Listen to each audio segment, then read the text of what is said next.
call to order the Lake Mills Plan Commission meeting of October 25. We'll proceed with roll call. Mr. Holman? Here. Mr. Coots? Here. Mrs. Zaris? Here. Mr. Grady? Here. Mrs. Bishop? Here. Mr. Foster? Here. Dr. Mason? Here. Thank you. Everybody's here. Item number 3, correction and/or approval of the meeting minutes of September 27.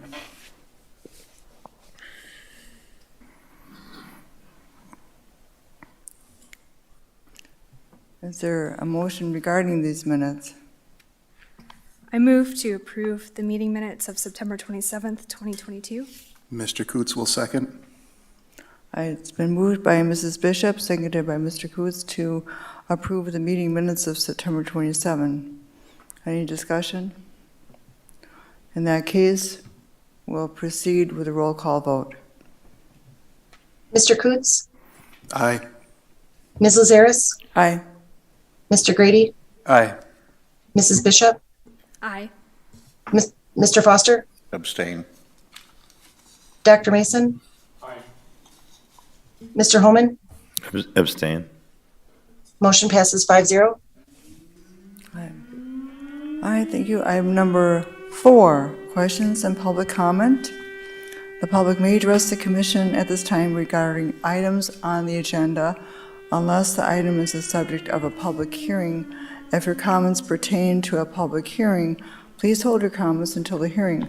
We do have one public hearing this evening. Item number 5, conditional use request by Ned Yosefson and Jane Bartel for grading, filling, and excavation within 300 feet of the shoreline to replace a boathouse and access stairway and for alternative vegetative restoration at 623 Ray Street.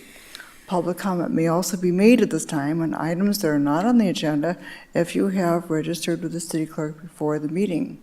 The state's open meeting law discourages action by the commission on items not listed on the agenda. Please keep comments limited to 3 minutes. State your name and address when starting comments. Fill out the sign-in sheet at the podium. For people online, please follow the Zoom link or the phone number listed. If anyone here wants to comment on any aspect of the comprehensive plan work underway, currently this would be the time to comment. Are there any public comments at this time? Patricia. Yes. Hi, everybody. I'm Patricia Cicero. I live at 517 College Street.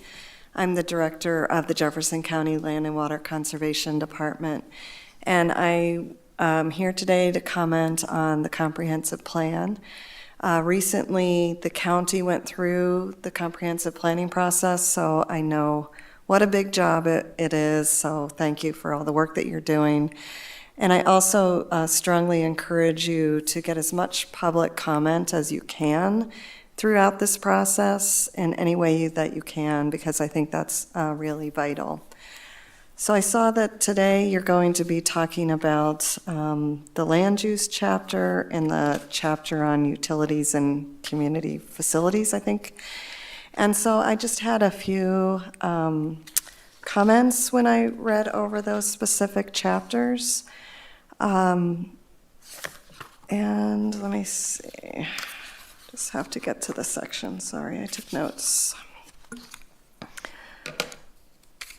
So there's definitely work in here about protecting environmental corridors. I think that's really important with increased precipitation events, both the intensity and the amount of precipitation we're getting.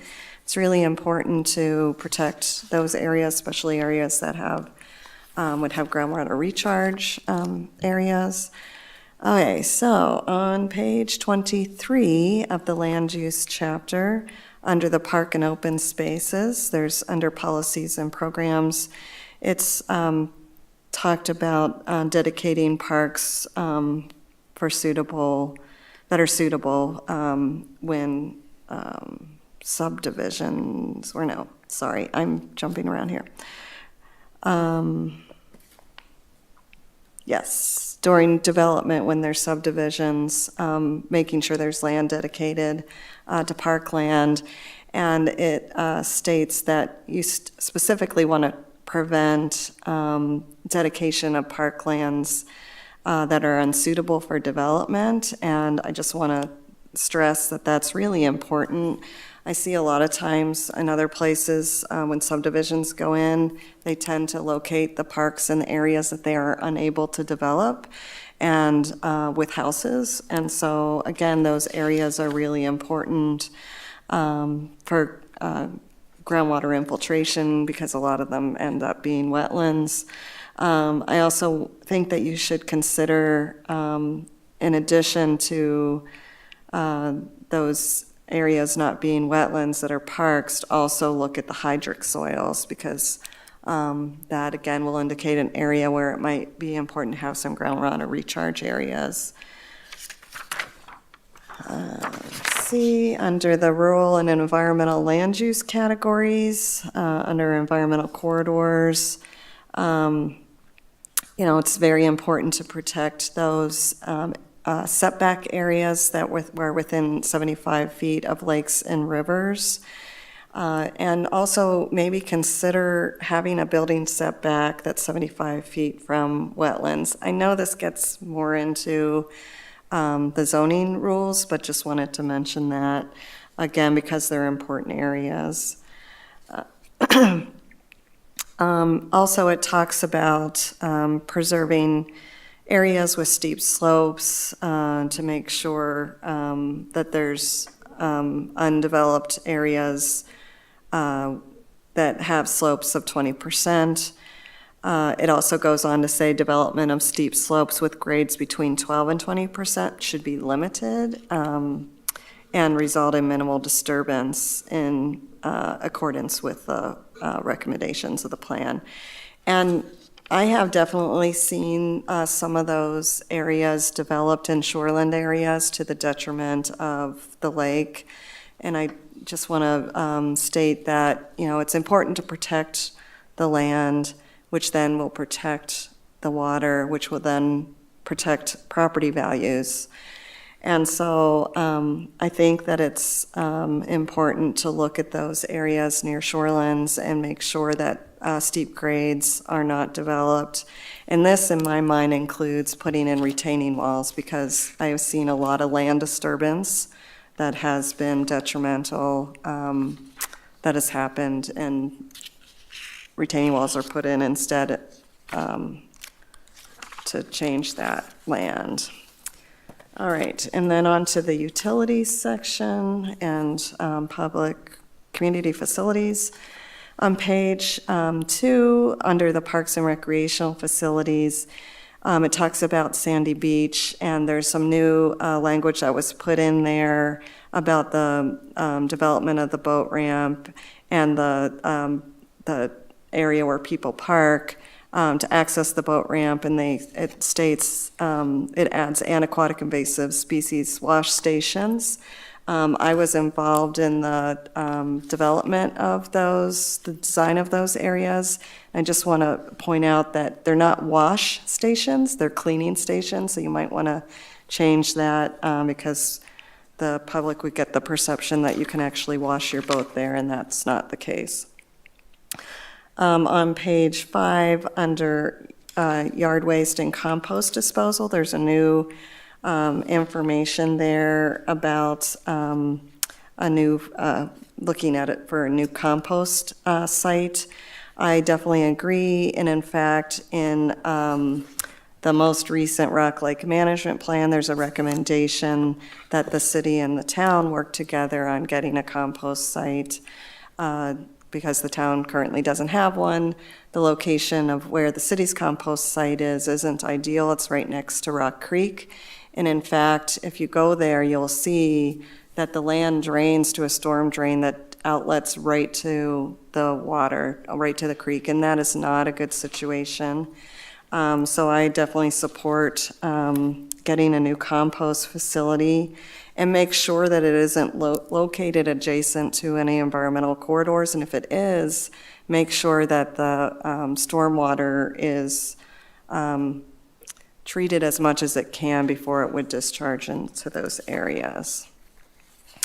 On page 10, under the Utilities and Community Facilities Programs and Recommendation, there's some information added about incorporating specific recommendations from the master plan developed for Sandy Beach and Commons Park. And it was my understanding that the city council never adopted a master plan for for Sandy Beach, so I don't know if that language needs to be changed. I know there was a report that was done by a consultant. And also, it's really important, again, to have public input into those plans for development of parks and make sure that stormwater is handled to both protect the lake and the health of citizens. Also, in that same section, there's a new bullet point opportunities for both passive and active recreation, as well as a diversity of programming should be included within the recreational system. This includes the inclusion of both motorized and non-motorized water recreation facilities, and I didn't quite understand what that meant, so you might want to look at that language more and suggest some additional words there. Also on that page under major public utility recommendations, and I know this was in the last master plan, talking about creating a stormwater management utility. The city in the past did try to do that and it failed, but I still think it is a good idea. And I think it's important to also, if that is successful in the future, to make sure that there's an ability for landowners to get credit for any stormwater practices they might install themselves, such as rain gardens.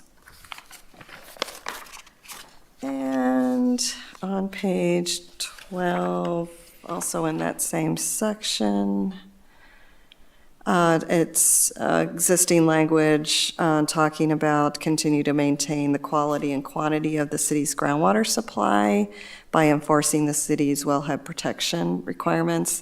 And again, I know I've said this already, but it's really important to make sure that there's areas for stormwater infiltration throughout the city, because that's going to help with the quantity aspect of groundwater.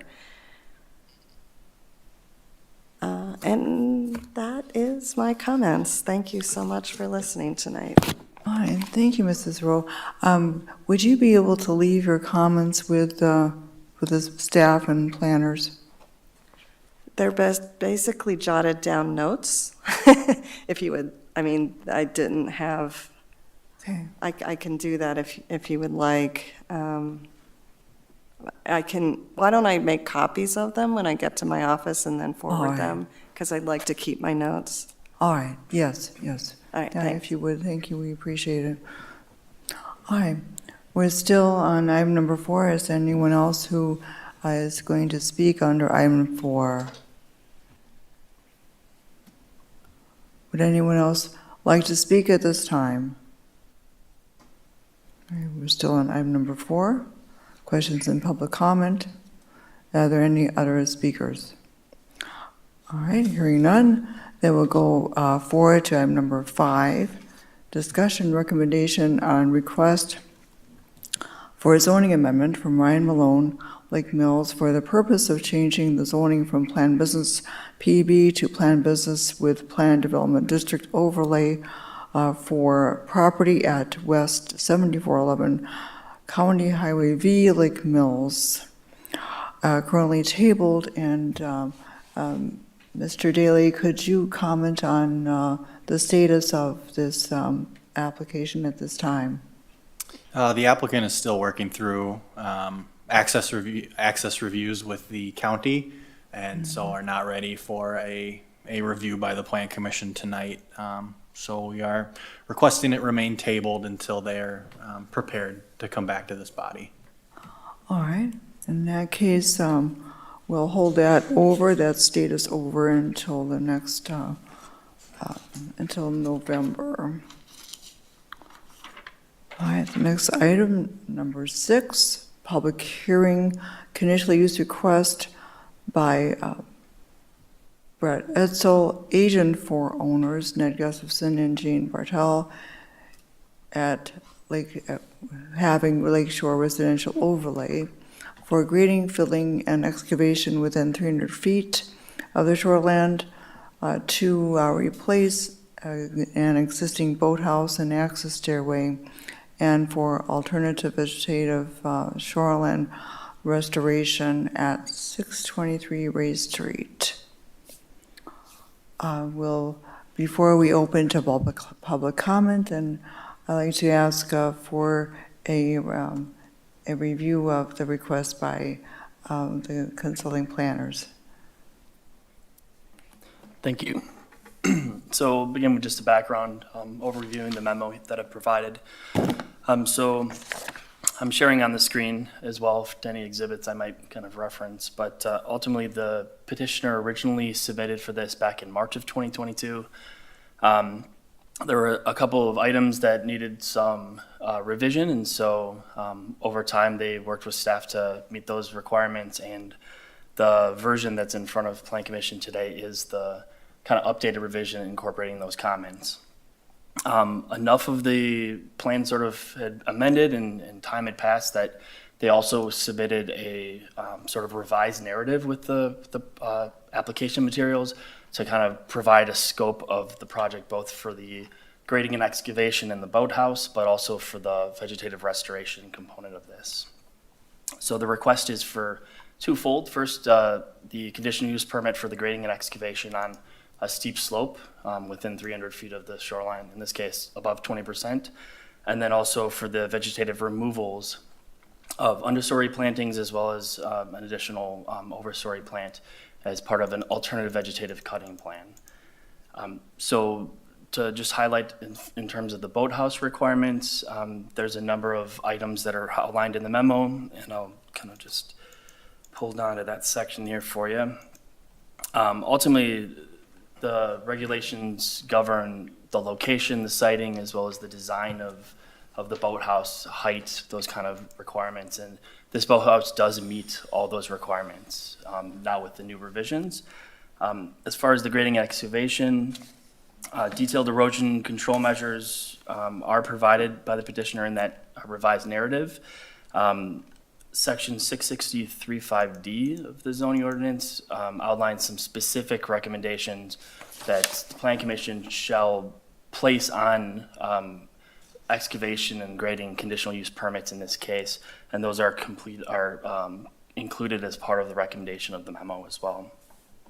For the alternative vegetative cutting plan, there are two sort of benchmark requirements as far as granting that, and those are that the proposed plan will not cause undue erosion or destruction to the scenic beauty of the shoreline, and then ultimately provide substantial shielding from the water of the dwellings, accessory units, parking, and those kind of things.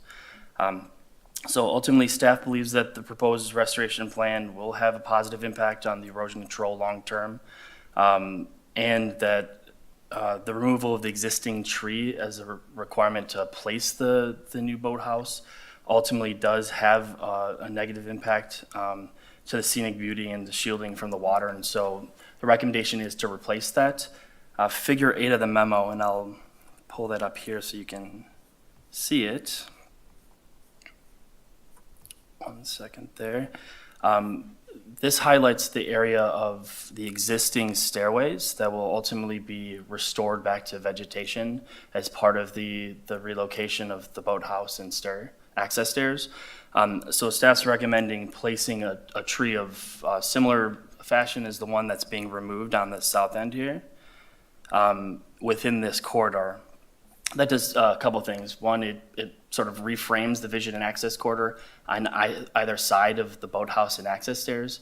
The boathouse and access stairs must be within the vision and access corridor, in this case, 19 and a half feet. So they're showing a proposed about 19 feet and 2 inches, so that provides that clearance. And then it restores the shielding from the water and then ultimately the kind of scenic beauty conditions here.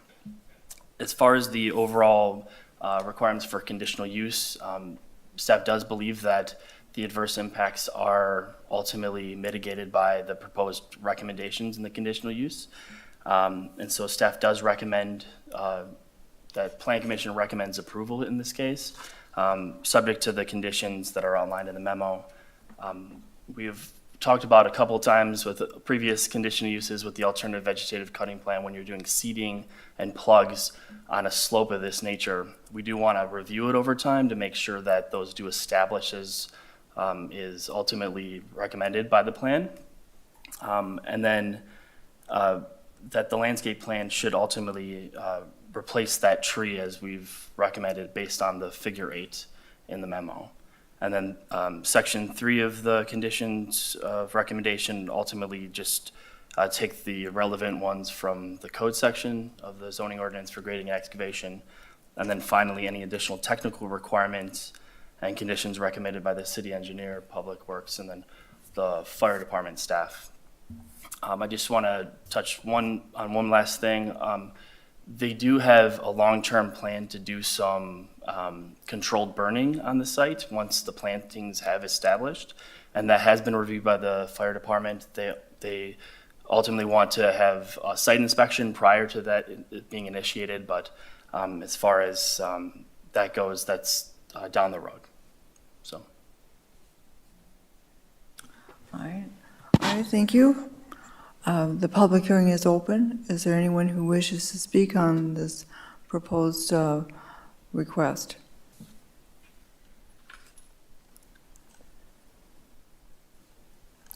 All right. Is there anyone who wishes to speak on this conditional use request? Are there any comments during this public hearing time? In that case, we close the public hearing and we move on to item number 7, discussion recommendation on conditional use request from Brett Etzel, agent for owners Ned Gustafson and Jane Bartel in the single-family district with Lakeshore overlay for grading, filling, and excavation within 300 feet of the shoreline to replace the existing boathouse and access stairway and for an alternative vegetative cutting plan at 623 Ray Street. Plan commissioners, we do have in front of us prepared motion 22-10-1, Ned Gustafson and Jane Bartel, 623 Ray Street, Lake Mills, Wisconsin, parcel number 246071311420008. Conditional use permit for grading, filling, and excavation on a slope greater than 20% within 300 feet of the ordinary high water mark of Rock Lake for the purpose of redevelopment of a boathouse and stairs within the vision and access corridor, and conditional use permit for alternative vegetative cutting plan. Motion 22-10-1 does set forth the city's zoning authority under Wisconsin state statutes, calls out the standards under section 660-34 shoreline preservation and vision and access corridor. The conditional use requested for alternative vegetation cutting plan and for filling, grading, and excavation on a slope greater than 20% within 300 feet of the shoreline, review by city staff and consultants. Tonight's public hearing and review by Plan Commission. This motion does provide for Plan Commission recommendation to approve the request with the following conditions. First, compliance with applicable state law, administrative code, and local ordinances in all activities permitted by conditional use. And second, that the Plan Commission does hereby make findings consistent with the analysis provided in the planner's memo, with the petitioner following all such recommendations and conditions, which Mr. Kranza was going over just recently. So, Plan Commissioners, do you have any questions of staff or of the applicants? Dr. Mason. I would urge approval of this. Just a couple comments. There is a structure on there that's concrete, and it's labeled as a boathouse. I would call it a shed. And it's deteriorating, as are the wooden steps that go down there. And the whole area is pretty much covered with invasive plants and buckthorn and all kinds of stuff. So it's going to be a big improvement for that whole shoreline. I will urge you to vote for it, but I will abstain because they're my neighbors. All right, thank you, Dr. Mason. Any other comments or questions concerning this request? The question for staff, what's the purpose of the controlled burn again? So my understanding is that the intention of the control burn is to have ultimately long-term kind of biodiversity impacts. So it can kind of help with the biodiversity of the plantings that do ultimately come up and establish, and then also to provide some ultimately weed control on some of the plantings that are growing, and ultimately adjacent homes, not to speak to the one that might be there, but there may be a circumstance where there might be some succession that occurs from other areas on the shore. So that's my understanding. Will the burns, the controlled burns, is that going to be within the vision corridor or outside of the vision corridor? It would be in all areas, basically, with the vegetative restoration, ultimately. It's being proposed ultimately for any of the understory areas. Yep. So both within the, well, outside the vision access corridor, ultimately, because that's where the boathouse and the stairwell would ultimately be, so. So if people are, with the vegetation that's normally there, if there's going to be cutting, don't we normally require some sort of a cutting plan or something like that? Yes, so in this case, they are going to be replacing the entire understory. So they are ultimately providing that by saying they're going to replace that area, and then provided a list of all the seeding and the quantities of seedings that would ultimately occur in that area. Yeah, I'm not worried, not necessarily right now, but the fact that the conditional use permit is for a prescribed plan of continuous burns. So are we approving that they can just do that from now on? So that's not necessarily part of the conditional use per se. It's more of part of their ultimate long-term plans for maintenance of the site. So as far as the actual planting and the alternative vegetative plantings, it's restoring the areas that are shown on the screen here that are invasive, and then ultimately doing seedings and native plantings in those areas. From my understanding, and I don't want to speak for the fire chief, but my understanding is his concern is ultimately just that there is a site inspection prior to that occurring.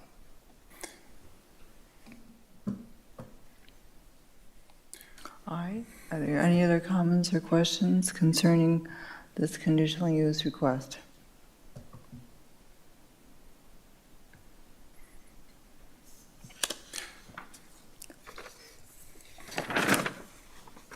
Does anyone want to make a motion concerning the prepared motion 22-10-1?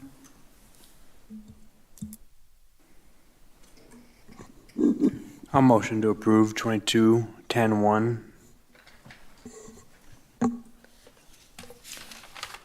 I will second it. It's been moved by Mr. Grady and seconded by Mr. Foster to approve motion 22-10-1. Further discussion?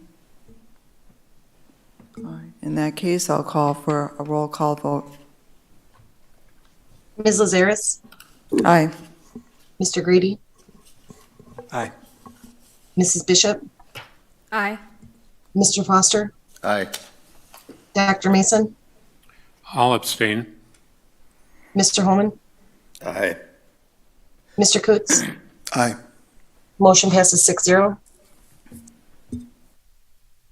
All right, thank you.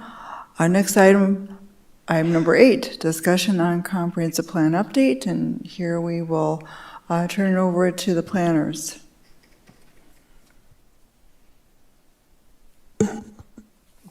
Thank you. Just want to try to get this up on the screen real quick. There we go.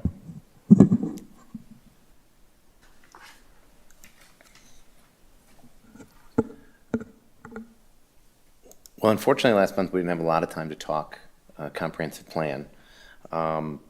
We are, I'm just going to kind of shuffle ahead here to the schedule, focusing in a little bit.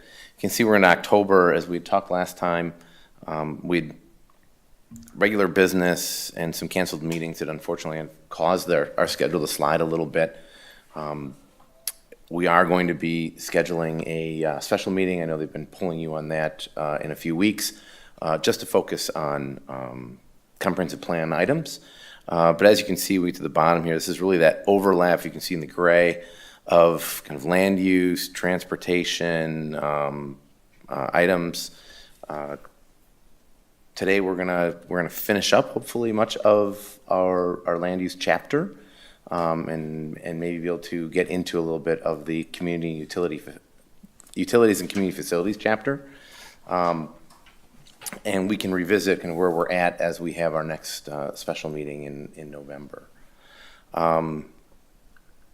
We've provided to you and to everyone the results from public involvement. We just want to remind people that they're certainly encouraged to come and attend meetings, provide public comment, provide input. There are public comment forms available digitally or in hard copy form to provide input on any issues they may have. Unfortunately, we're not receiving many, but it's always good to see someone come out to a meeting to provide some feedback on things.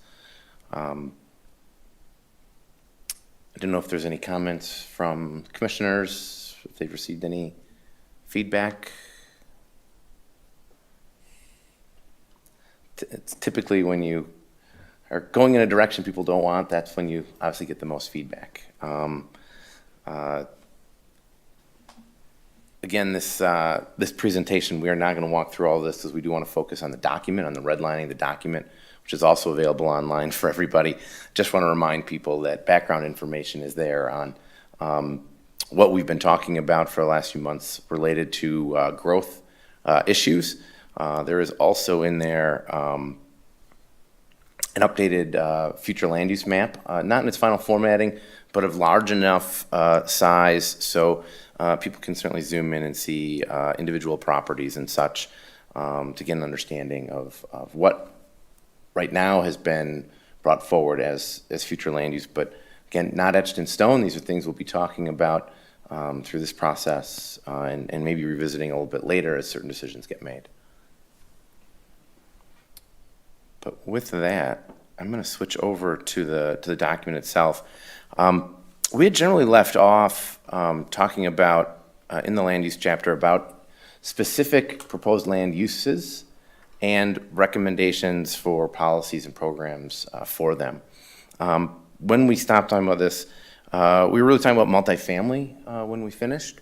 There's a couple things that we want to revisit in relation to recent developments that we've had in the community and to make sure we've kind of fleshed some of these things out as future development comes forward.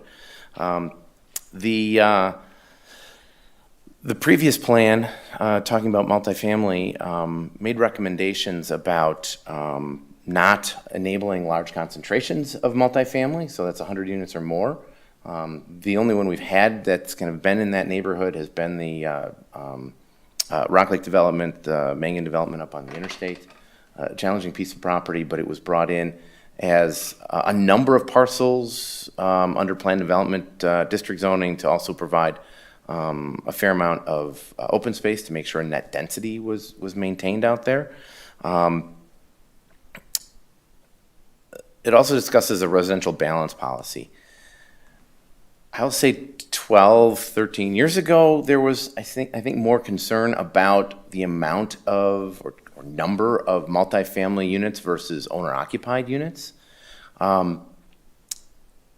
We haven't had a lot of feedback on that. I noticed something the Plan Commission has been mindful of, just making sure that we're getting high-quality development. So I question, is having a specific statement about a residential balance policy something that should be in this document?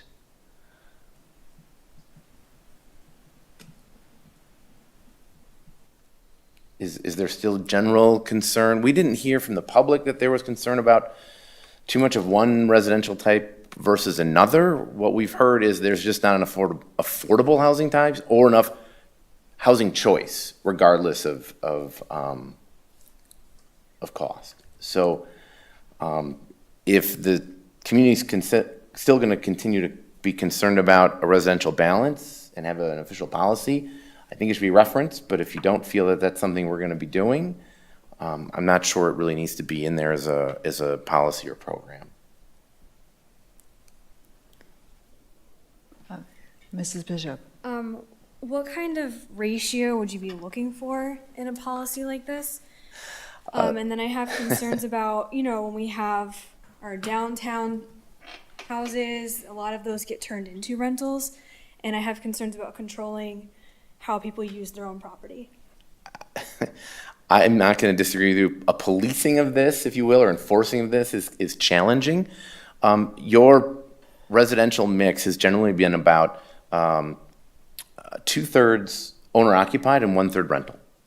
And that puts you generally on the state average. There are certainly areas within the community that have a higher concentration of rental. And as we've discussed, and we will discuss a little bit more here about the planned neighborhood ideal, is that we are distributing housing types around the community rather than a concentration in a specific area. It was felt previously, and as we have discussed, that's kind of a more desired approach, is having, there isn't one area that should just be apartments within the community, that there should be a variety of housing types, owner-occupied and renter, throughout the community. And the appropriateness of which type of development occurs in an area would be looked at contextually based on what's around it. There may be largely single-family areas, and maybe putting an apartment complex in the middle of them probably wouldn't be the most appropriate after the fact. But designing a neighborhood with where multifamily would occur and transitioning to different other housing types would be appropriate. So, I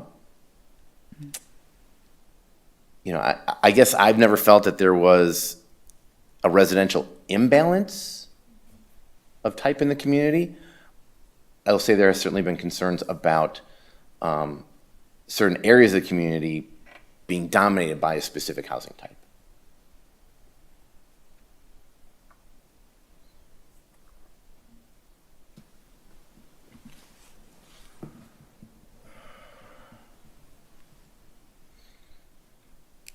But I guess how do I want to put this? That's something that can ebb and flow as the community and the city grows. And having a strict policy on it puts a lot of restrictions on how it can flow without making changes to that policy. So I don't know, my thoughts are going against creating a policy on this and just have this something that will ebb and flow as the community grows or shrinks based on the plan commission and the city council at that time. That's just my thoughts on it.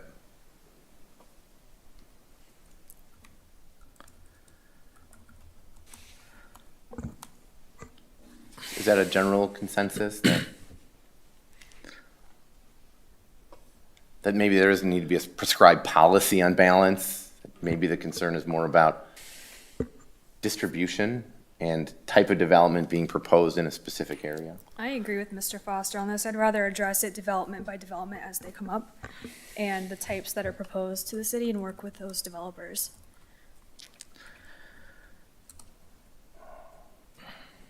I have a question.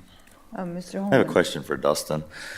Back when I started this game 20-some years ago, we followed the kind of the state buzzword of smart growth, growth around infrastructure, whether it be water, sewer mains, roads, electric utility.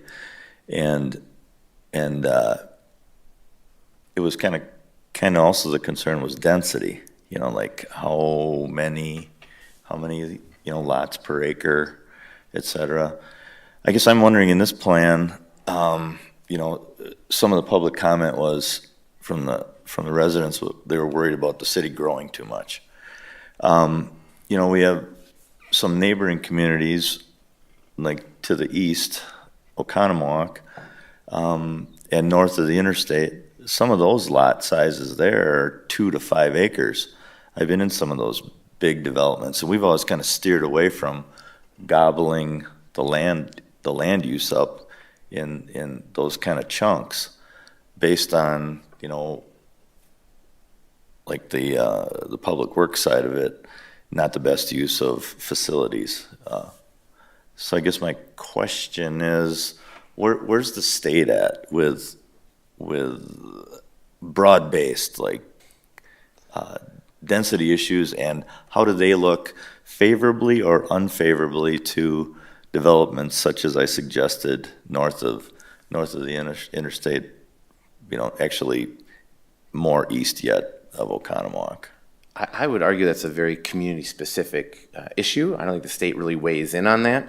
I can't speak for all of Oconomowoc. Much of it is Seward, but some of those areas, typically if something has 2 to 5 acres, it is an area that is not served by public utilities, because I look at the administrator on this, the cost of installing and maintaining that type of infrastructure over time is very expensive and prohibitive, because you have one lot on hundreds of feet of potentially sewer and water.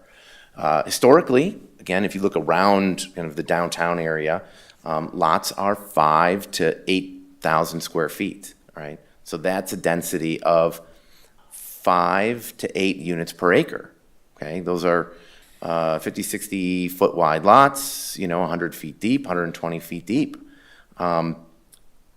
Typical, like kind of newer development has been around 10,000 square feet. So a quarter acre lot or 4 units per acre. And that has generally been your standard for single family development. It goes back to how much land do you want to consume when development's occurring. So your development on the south side, the Tyrone Point development is generally quarter acre lots. But the stuff up here is denser. And each neighborhood has a different feel or a different character to it. It is unlikely that the city would get into state lots that you're talking about, 2 to 5 acre, because your expectation here is you're going to serve them with sewer and water, and that's just too expensive, as I mentioned. We had talked last month about single family, saying, is a 5,000 square foot lot too small? Because you have them in town, and people live on them, and it makes up the character of your community. And what you had told us last time is you didn't want to close the door to that opportunity, but again, it depends on the developer and the development, right? It's not that smaller lots are inherently bad, it's just making sure that it's a good development and that it does have a variety of other lot sizes within it, that it would have some larger single family, potentially some 2-family, and maybe even some multifamily development over a number of acres, right? If something was developing south of the Glacial Drumlin Trail where the new school district owned lands where potentially there could be a new school to create new neighborhoods. So it goes back to even what Mr. Foster was saying about, looking at things individually rather than just saying this is the policy. Sorry, but just to answer my question, how does the state feel about large 2 to 5 acre lot sizes? As I said, they don't have a statement on that. They don't have an opinion? No, they won't get involved in that. If you're not going to have sewer and water, I think the minimum lot size is like 3/4 of an acre. Any development that the city has is going to be served by sewer and water, unless there's going to be a complete departure on city policy when it comes to that. It will always be on sewer and water, which means you are not going to have large frontage lots on a road, with sewer and water in it. It's just too expensive to maintain. You're not getting enough, I'll say, yield out of it. Looking at so it doesn't mean you can't do it. Some communities are very comfortable having 1 acre and 2 acre lots on sewer and water. Just recognize there's a cost when it comes to replacing roads and utilities associated with it. Based on public input, I thought it was significant, the people that were concerned about the city growing too much. And it would just be it'd be one element to slow population down because it would just gobble land up. Not that I'm for that, however, I'm just, if we're having a comprehensive plan and trying to address all the issues, that's one. The county has, well, Patricia could add to this, but, they have farmland preservation. And, it's unfortunate how part of that works. There are some very buildable sites that would protect farmland, but just because of build rights that the people have and how it's laid out, some of the growth can't happen in the right places. So I've just thrown it out there, to address some of the additional concerns of the citizens. If they really mean that, it would be a way of, curbing population.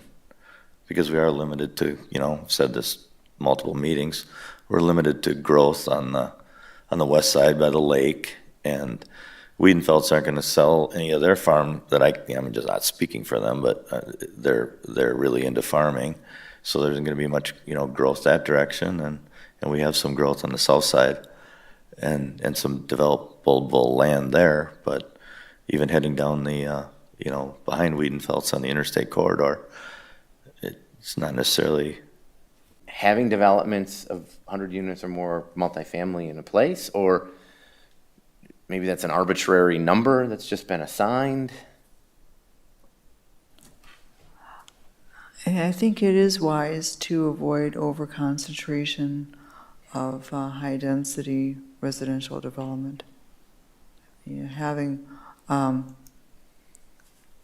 more scattering of multifamily throughout the community, I think, is a wiser approach and really makes things more accessible to more people who might have different needs as they go through life. Do you feel that there should still be a trigger number? Or is this something that should just be evaluated on a project-by-project basis? I wouldn't assign a number to it. It's going to be developer driven, Yeah, I just wondered if we have a number, then, does that become a hard and fast rule? What happens when it's broken? And Mangan, it was broken, but the decision was made because of its location and maintaining some of the other kind of undeveloped areas to the west of them, that it was acceptable. So I guess I'm looking for some direction on, do we keep this in or do we take this out? Or do we change the number? Well, I don't know. I agree that I don't think it's necessarily a hard and fast number and that it's developer driven, but also having, a number in there just as some sort of a general guide rather than a hard and fast rule does help frame things a little bit. I don't have really strong feelings either way, but I do think there's some wisdom in keeping it in there, even if you add an EG in front of it and just say, like 100, units or so. That you're just saying this is just one example of a threshold. So that when a developer does approach that, it gives us something to think about, not that we can't say yes or can't say no. I like Mr. Coots's observation, and just having that there, for example, it doesn't mean that we're held to that. It just means, well, here's an example. If it's that huge, you might want to stand back from it and ask questions. I can tell you when the last comprehensive plan was put together, the city didn't have any regulations on design guidelines for multifamily development. It had very little for non-residential, which we'll talk about, commercial and industrial development. The code that was developed on the heels of the last comprehensive plan as an implementation measure was to make sure that there was certain architectural characteristics, landscaping, a minimum amount of green space, playground area if necessary for serving developments. So I guess my question becomes, if we have this kind of litmus of 100, what are we using the litmus for? Is that a red flag to scrutinize something specific, or to use for denial, or? My question is more like, I'm a complete novice in this, and so to like pick a number, to me, feels really arbitrary. So that's where I would defer to like the experts to like tell me like where did that 100 come from? And yeah, I guess that's my big question. I will say there probably wasn't a specific science behind it 12, 13 years ago. I think it was looked at some of the developments that had occurred in the community at that point, and said there's a certain level of density where some of the projects that had occurred in the area did not result in the way that the community wanted them to. And again, you didn't have the regulations in place about site design, building orientation, context in neighboring properties, green space requirements, et cetera. So it's not that if we're using it to say a large concentration is like, this is what we consider a large concentration, okay. As long as it's not that's the ceiling, right? You could continue talking about large concentrations without defining, without putting a number in. And over time, then if we have presented to us what appears to be a large concentration, we would know. Again, sorry for my noviceness, but so am I completely off base? That like if we were to if developers did smaller, like I don't know, 50 units or something like that, then if we just kept on doing that, then at some point then you don't get green space. Is that where this is going? When you look at the last bullet here, and it says discourage multifamily and duplex housing developments exceeding 5 acres in size, except condos. So condominium is just an ownership structure, right? An apartment and a condo are generally the same.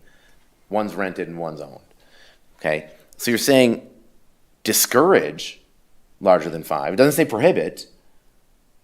And then you get into this concentrations issue. My point is, what are we trying to say here about multifamily development? And Dustin, to your point about the concentration issue, I mean, we kind of set that when we describe the districts, like an R312 district, which I think all of this multifamily would fall into. We say in our code is 12 units per acre, so a 5-acre lot is 60 units. That's less than 100. So I feel like we already kind of set that out in our zoning designations. But if somebody came in with 50 acres,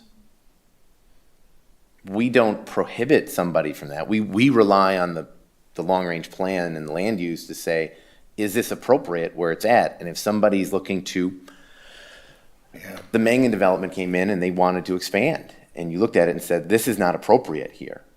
Right. This expansion as proposed is not appropriate based on the context. Well, you're right? talking about the expansion on that second lot that they have. Yep. That they wanted to change the zoning, and we Yes. said we didn't want to do that. But if it was already zoned multifamily, I mean, by right, they can put in 12 units per acre at least. And then if they want to do more, do they come to us for a CUP? How does that work if they're doing more than the prescribed density in our ordinance? So the presumption is they would still follow the density, maximum 12 units an acre. The question becomes, if they had a 10-acre site, that could be a maximum of 120 units, right? If they had a 50-acre site, that's 600. We don't have anything in the community that is zoned multifamily of that size. I want to make Right. sure that that's clear. This is absolutely hypothetical. I'm just wondering, do we need these things in here that talks about 100 units or more? Yeah, and that's sort of where my comments were gonna go, because we do have that sort of in our language already saying we want a mix of Yep. housing in these areas. So we're already sort of covering that. So having this statement in there, I don't think it's really needed. Because if somebody comes in with a 50-acre lot, they're gonna show us the plan of what they're gonna do, and 90% of the time, we're not gonna let them put two sets of 60 houses right next to each other. We'd want that buffer zone, a single family and things like that. So that's where it ebbs and flows, and how we bring those developers and allow those developers to come into our community. So it'd be something we'd look at already. So I'm not sure if we need a number in there, but Okay. that's just my opinion. I think what I see Mr. Wolf getting at and where this conversation is leading is the expansion of the city boundaries. And when you do get in that larger lot, Yep. if there's already been a zoning change, well, by right, they don't necessarily need That's to come true. back to us. Yeah. So that's, I think, the issue you're getting at with But they putting in a number. do have to come to us for building permits and the whole process. The layout of their site needs to come to you, but then we have this other statement, discourage multifamily and duplex housing developments more than 5 acres. Discourage how? What does discourage mean? And if a resident is out there or someone's out there who says, I don't feel you're following your long-range plan, I can't tell you what discourage, like how we're discouraging, you know? A cross look? Yeah, Uh, that goes to the comments we had on the soil disruption, or Yeah, we said, what was the word we used? Undo? What's undo? So we have a lot of those in there, but I get your point. I understand what you're saying. The only thing I was thinking about is more, like, I'm less concerned, like, if someone were to take up a whole big swath of land, that they would do it right. My concern is, do we have anything that basically, because like on the south side, right, they had that new development, and how many units is that they just, 34, 30-some, was that right? 30, the first phase, 30-something. First and then- phase. Yeah. But my only concern is, like, as they go through phases, are those phases taking in all these considerations over time? Or are we going to put ourselves in a position where the last phase is the least desirable phase, and then it never gets built, and it sits there? You know, if it gets chunked up, and that's my question. It is going to be one of the big challenges with like developing something as a planned neighborhood, right? Because the developer coming in may only have a single family product, and he's only ready to plat a single family, and he only controls one property. How are we looking at the rest of the area? And then, you know, are we dictating for a certain property owner which type of land use they're stuck with or can't have based on what's happened before them? It's going to be a challenging issue. That's more my point, because that seems like that's where things are going, just by my short little 3 years here. But like, last like a massive amount of land being consumed, and kind of one big swoop, which would cause a big ruckus in this town. On the south side, on the west side of 89, you have the Tiny Point single-family development, right? And then on the east side, immediately south of the trail, has been a multifamily development, right? And the scale of both are appropriate, design of both are appropriate. The question is, if suddenly someone came in and said, I want to do 100 units of multifamily, and you had none of the other single family down there, right? How are we evaluating that? And then again, this language in here, if you are trying to discourage or prescribe the maximum lot size for multifamily, the comprehensive plan really isn't the place to do that, right? That is something that's in a regulatory framework, right? Now, if you want to talk about concerns that you have about large developments not being designed well, this is a place to raise some of those issues, right? Making sure that multifamily development has XYZ things, or neighborhoods have certain types of services and amenities available to them. But if someone came in and with a development proposal and we thought, this looks contextual, this looks appropriate for where it is, but then someone came in and said, but it says discourage multifamily and duplex lots on more than 5 acres. I don't know what discourage means. Just tell the developer it's not what we want to see here? So for the practicality matter that you're bringing up, I mean, let's say 50 acres is being annexed into the city by a developer. They want it rezoned from whatever it was in the town to, let's say, multifamily. Do we tell them, no, you have to break up your 50 acres into 5-acre pieces and we're gonna rezone these by, 5 acres at a time? Is that the practicality? Because really these are policy discussions and, as you said, not regulatory. So how do you balance that? So in a later chapter of the comprehensive plan, there's the existing discussion on planned neighborhoods. Do you have that graphic handy? It talks about what we think is a very good makeup of a planned neighborhood. And it's like 60 to 70%, single family, right? 10 to 15%, like 2 in multifamily in combination, right? And then some other things could have a little bit of neighborhood commercial, et cetera. That's where it kind of talks about like, and again, there's a list of, oh, you were the black and white. So there's a graphic in there from the old plan that talks about these things. And that's an appropriate discussion on what we're trying to achieve, but it's not regulatory. It's not in the zoning code specifically that way, right? So. Can't access the network, so Okay. I can share this. So going back to this, are these statements that we want to have in here? I think the dispersing of that is appropriate and making sure that it's integrated into existing neighborhoods. The contextual discussion is important. I question if this red flag on 100 units or 5 acres in size, I mean, if we say that, if the Plan Commission and the council say we don't want them on larger than 5 acres, then that should be a specific recommendation that should come out of this. That they aren't going to be, that there should be a recommendation to change the code to do that. Because otherwise, from a staffing perspective, I don't know how to tell someone, well, it's really just what we don't want to see. Yeah, there's nothing to prohibit it, but we don't like it. But why? Yeah, it's But do you see my point on this? Jerry, Yeah, it's very wishy-washy. could strike that, you could strike that sentence, and I see no problem with it. Because there's a lot of statements in here, again, encouraging multifamily residential's infill in and adjacent to downtown. That doesn't mean all large scale, just means a different housing type where appropriate. And you certainly even have that going down 89. Encouraging multifamily developments to have a mix of housing types. We don't want all studio type or all one family. We want a variety.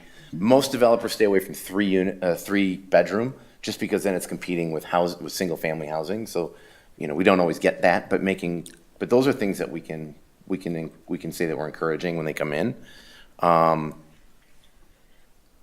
this 5 acres in size gives me a little heartburn, because I don't know what to do with it.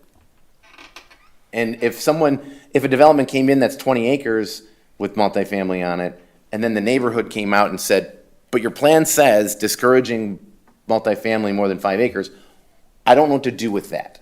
And I'm not sure that the Plan Commission or the council would know what to do with that statement. You could strike that statement, and I think we would all be fine. So I think in general, what you're getting at is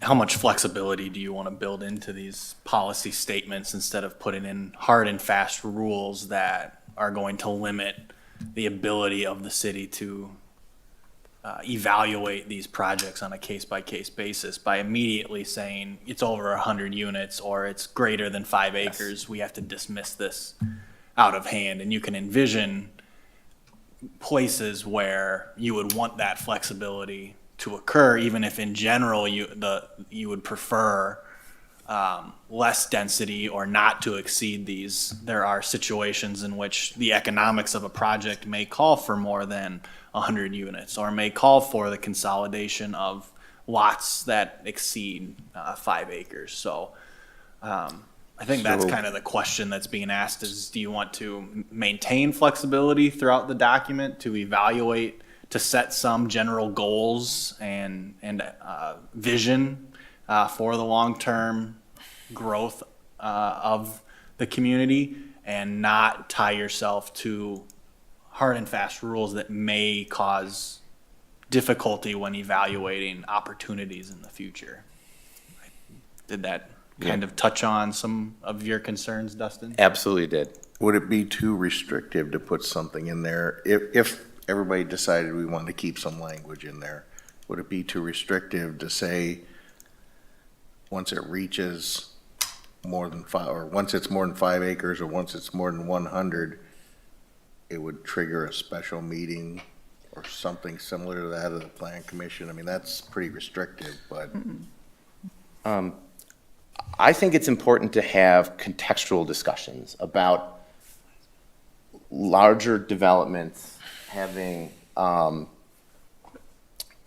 certain amenities, green space, making sure that that there are maybe playgrounds inside of them, making sure that that there's some, I'll say, uniqueness or character developed with the development itself, rather than it just being row after row after row of Right. 12 or 14 unit buildings, right? I think that's important. I liked the planned neighborhood category because I do think it's important to have a variety of housing types within a geographic area. That, boy, that's the small lot neighborhood, that's the medium lot neighborhood, and that's the large lot neighborhood. I don't think that's not the way historically Lake Mills is developed. so let me ask this then. Straight out, I'll ask you, what would you recommend for that paragraph based on your experience and working this through with other communities? I recommend that we focus on distribution of multifamily projects, encouraging a variety of multifamily products, and meaning 4 units, 6 unit, 8 units, trying to make sure that we aren't just getting developments that are all 12, 14, or 16 units. I think that's an important thing. So wording that, instead of having the 100 and the residential balance policy, wording it similar to what you just said would be a good statement to put in there.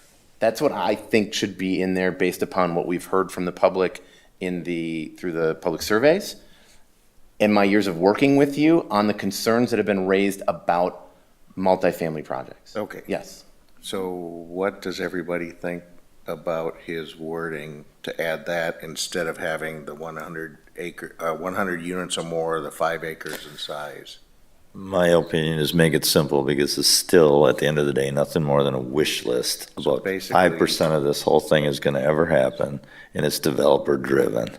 So make it simple. And we're just gonna say that we want specific things to be looked at when they come in to do a planned neighborhood. Yeah. Not so much size and not so much per acre. There it is. 'Cause Yes. I think that there are just bad developments that have been done. Yeah. That we've all seen them in communities. You've driven through them saying, boy, that is not what we want to see here. And I think we know what that is. And I think focusing on statements that are saying, here's what we're trying to attract, here's what we want to see here, rather than the prohibition kind of statement. So this is the planned neighborhood discussion, which is, again, you see in the housing chapter, bear with me. Oh, it's a little tough to read, isn't it? This is the graphic that was done, at 12, 13 years ago. And it talks about characteristics of planned neighborhoods, mix of housing types, lot sizes, densities, diverse ages, incomes, comfortable walk to parks and services, streets connected internally, neighborhood-wide sidewalks, path system, natural areas protected and made central to developments. Like, those are the things that I think we should be focusing on. Multifamily especially, because it has a higher density, has a higher concentration of people, and generally takes up more physical land area. But also because in single-family houses, people build different things that appeal to them versus when a multifamily developer comes in, this is my product and I want to replicate it throughout my property. And those are the things that would concern me about larger multifamily developments. So I agree with your statement up there and encourage you to plagiarize yourself. Okay, so we can wordsmith and bring something back that you can review on this, right? There isn't really a blessing on this chapter. It's about, but these are the important discussions that have to happen, because not only is it part of land use, you're going to see how it ensures that it's part of the housing discussion as well. So I really liked what you said about saying what we want to see rather than trying to manipulate what we don't want to see and not really knowing what numbers are and what all the scope is and all that. I think that's really great. So in that vein, if we're worried about defining what we do want to see, the two bullets that have been added there, is that what we want to phrase, how we want to phrase that? Because they both start encourage, which would be the antonym of discourage. I think it would probably be, we desire multifamily development that, right, and in those cases,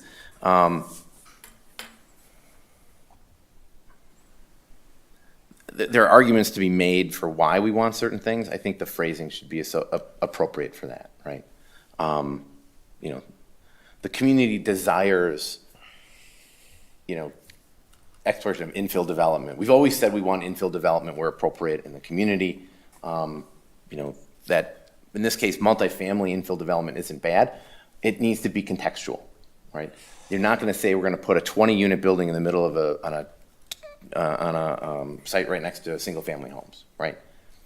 But maybe a unique 3-unit building would work, right? So those are the types of things. I'm not objecting to having those bullets added in there. I'm just worried about the wording of it, because 10 minutes ago, we didn't want to use the word discourage, but we're okay using the word encourage, which they're antonyms. If you know what one is, you know what the other is. And if you don't know what one is, you don't know what the other is. Yeah, and I think I think rewording those statements is important. I agree with you on that. Yeah. To be a little clear as to what we want and why we want it. Right. I do think we should have something in here that talks about very large kind of suburban development, multifamily units. That's usually where they're built to like 12s, 14s, or 16 units, right? They don't want to go added floors. They don't want to go more than 2 stories because then they need elevators, right? So they always avoid that. So the buildings get longer, right? Whereas in an urban setting, they want to go 3, 4, 5 stories because they're putting in elevators, and people expect elevators in urban settings, right, to get to those higher floors. So I do think we need more statement on building sizes, et cetera, about, we don't want just longer buildings. That is not what we're searching for here. And that we should indicate why we don't desire buildings that are more than 16, like 2-story buildings that are more than 16 units. Because it doesn't result in the type of development pattern you want to see in multifamily. So if you entrust us, we will do a little wordsmithing on that. That sounds right. That sounds good. Okay, that's all, you know. I think we've heard enough of what people don't want, as far when it comes to that. And I think you hit it right on the head. My big thing, again, just to come back, and I'm sorry, maybe I gotta, I'm just gonna ask it differently, is more like that south side development that has the 34 units in the first phase. The second, third, fourth phase is, do we know what those look like? And because, like I was saying, like if are they just reiterations of the first phase? Because it seems like those kinds of houses are what contractors are going to want to put up. So then the question is then at what point do we get the kind of diversity? And at some point, are we gonna have to like tell people no? Or are we gonna be like, no, you can only do this much, and then this, and then we have to wait around for someone to want to build the kind of lots that we want? Is that what again, my youth may No, be I'm showing glad you itself. brought this up because it brings us to the next section in this text, which talks about planned neighborhoods. And the challenge is, right, how do we make sure we get what we want? And there is a point when you're probably going to have to say no to certain developments in looking at an area to say, we have a lot of single family here, or we had the multifamily start already. Typically, multifamily comes first, right? And you're gonna say, we know this area needs to start transitioning to other housing types. And you may have to be faced with that hard statement of, no, this is not appropriate here because of what we've outlined in our plan that we want to see in the planned neighborhood district, right? We want to see this approximate breakdown of housing types and lot sizes. And so, yeah, you're going to have to scrutinize developments in a different way than we've done in the past to really implement it. And that willingness, that I'll say political will, to tell a developer no. Now, that's not a hard and fast, like everybody's out the door that isn't going to do something. It's helping a developer get to a yes on their development. Right? Looking at different housing products that are available to them, that the most expensive part about development is putting in the lots and putting the utilities in front of them. And developers don't make money on selling the lots anymore.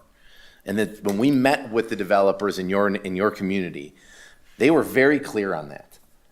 They sell their lots at a loss so they can build houses, because that's where they make their money, right? In that housing product.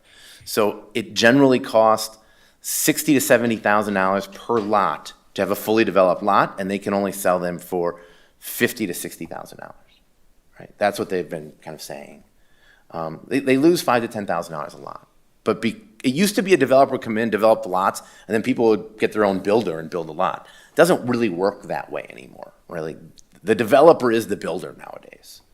And so they have a variety of price point housing products. And if there's an opportunity to say, look, we need some lots that are 60 feet wide and we need some that are 100 feet wide in this development, hopefully there will be buyers for both. And the developer, the more lots you get on a street, the less expensive per lot the infrastructure is, right? So, it's really giving them more opportunity to provide different products to serve different markets, right?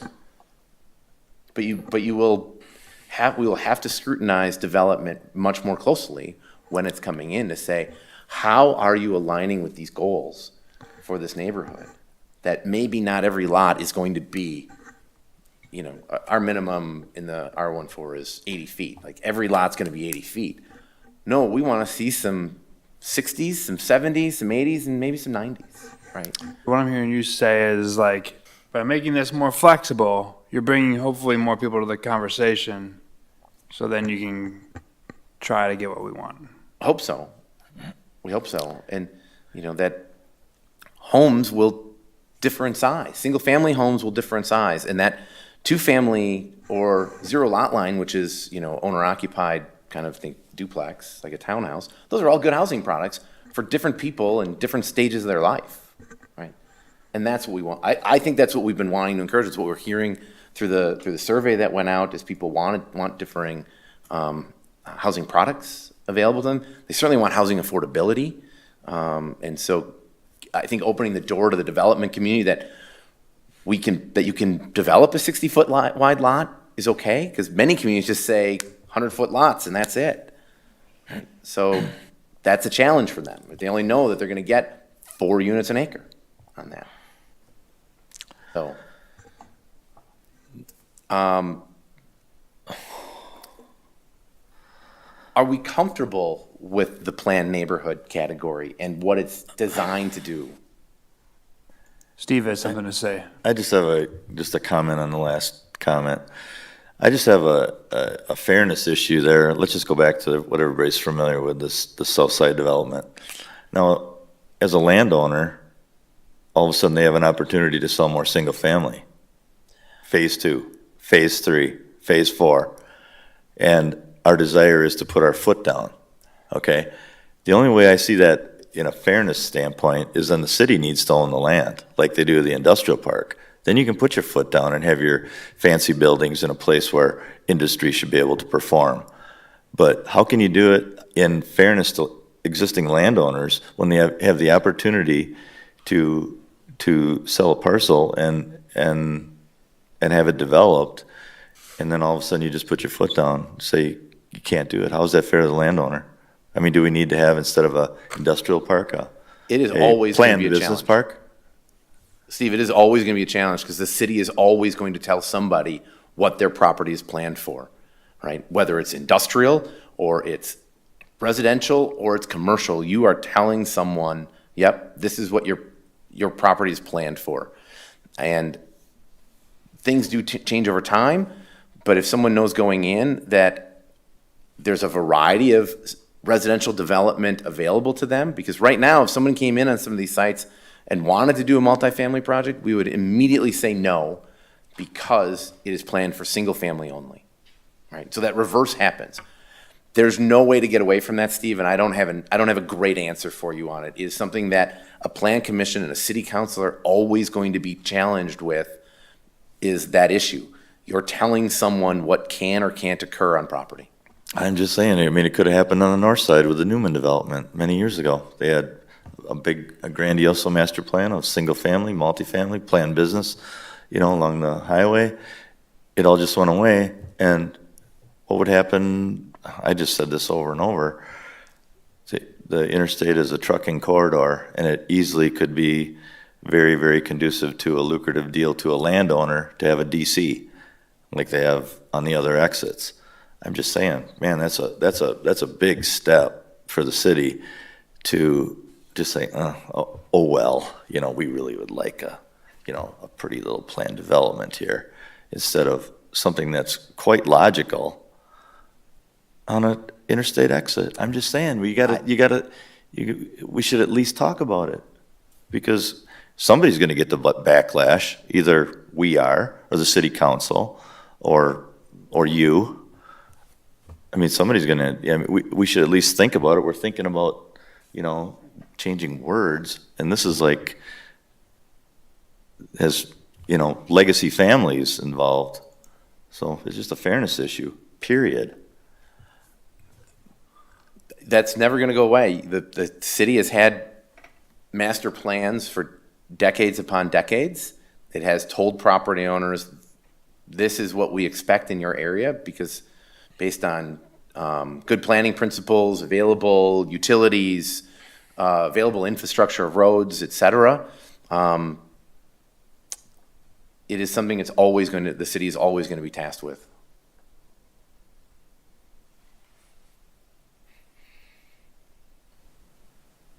And it certainly doesn't mean that a property owner or property owner sells to a developer can't come in and say, I would like to do X, Y, Z for these reasons. They just need to.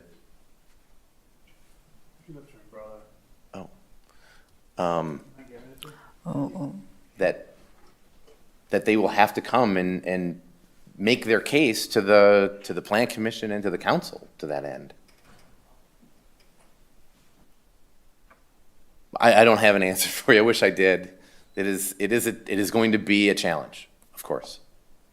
So when a developer comes in, do they actually read this? Yes. Yes, they Before they sit do down with the anything? staff.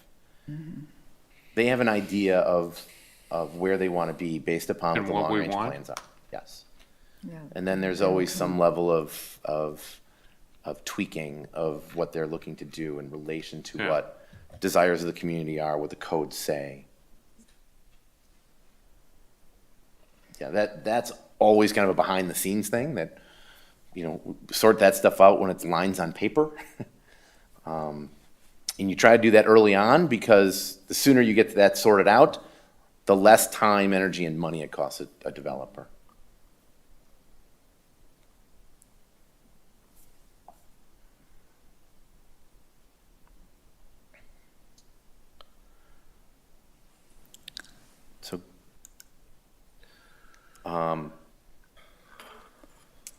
So other places, if we're still discussing, I'm all for that.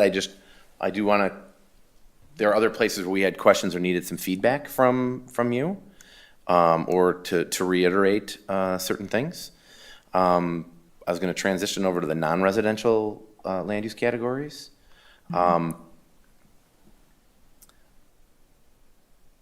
The last plan talked about a lot of needs for design guidelines and character issues and development stuff for commercial projects, because they really didn't have anything.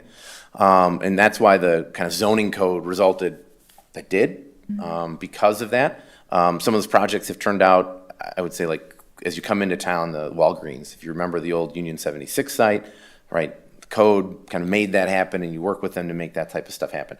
I think the code works really well for big things like that. There are always challenges when it's kind of smaller, like legacy commercial properties that are developing. So that is a challenge. But changes that we're showing here are more reflecting kind of the codes that are on the books. But if there are things like, I think one of the bigger challenges as we move down is for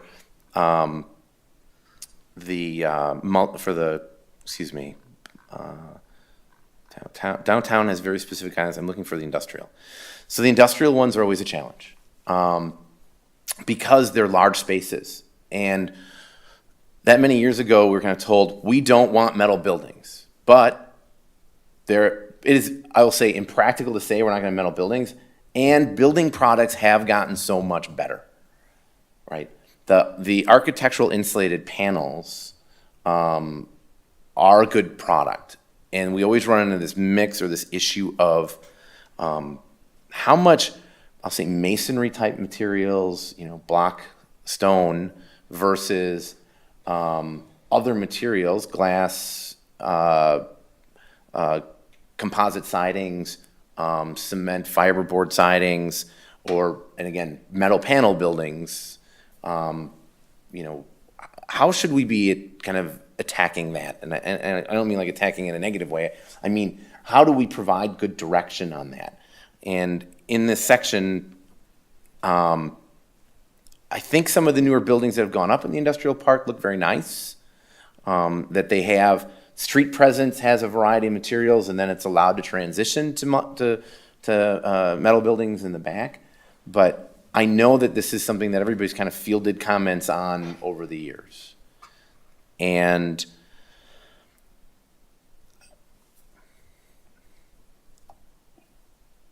what are our thoughts on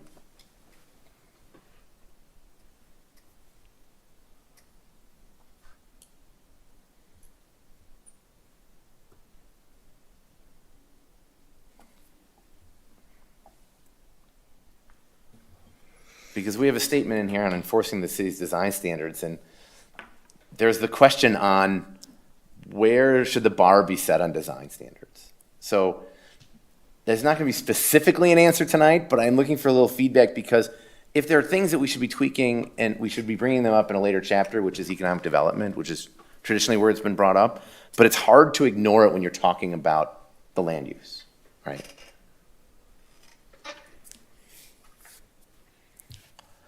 And it'll help us write that chapter, clarify some things in that chapter. Is there anything on the books now? Yes. About, Yes, about, there's a certain amount of masonry in the front of the building or whatever? there is. Yeah. And again, for some projects that we're hearing too onerous, right? And so that's important feedback, right? So